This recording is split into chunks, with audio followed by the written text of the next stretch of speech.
சகலவற்றிலையும் உருவாக்கிட்டு திரும்ப ஆண்டவர் என்ன செஞ்சாருன்னா, அவன் கையிலிருந்து எடுத்ததை மட்டும் கொடுக்காம ஆண்டவர் இன்னொரு மடங்கு சேர்த்தே கொடுக்கிறார். ஹல்லேலூயா.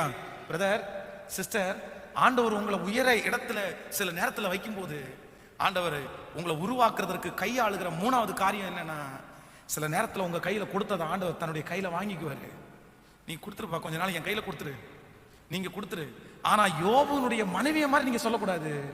யோபு மாதிரி கொடுத்ததும் நீங்க தான், எடுத்ததும் நீங்க தான் ஆண்டவரே. அவர் உங்க கையில கொடுக்கும் போது ஆண்டவரே, நம்ம நிறைய பேர் அப்படிதான் சொல்லுவோம், இதுக்கு நீங்க கொடுக்காம இருந்திருக்கலாம்ல, நீங்க கொடுக்காம இருந்திருந்தா கூட நான் அட்ஜஸ்ட் பண்ணி வாழ்ந்துருப்பேன்ல. காரை கொடுத்துட்டு காரை எடுத்துட்டீங்களா ஆண்டவரே, வேலையை கொடுத்துட்டு வேலையை எடுத்துட்டீங்களா ஆண்டவரே, பெரிய சம்பளத்தை கொடுத்துட்டு எடுத்துட்டீங்களா ஆண்டவரே, நல்ல வீட்டை கொடுத்துட்டு இப்ப எடுத்துட்டீங்களா ஆண்டவரே. இதுக்கு நீங்க, நான் தீர்க்க தரிசனமா சொல்றேன், ஆண்டவர் எடுப்பாரே, ஆனால் உங்களுக்கு திருப்பி கொடுக்கும் போது ஒன்னா கொடுக்க மாட்டாரு, திரும்ப கொடுக்கும் போது அதிகமா தான் கத்த கொடுப்பாரு.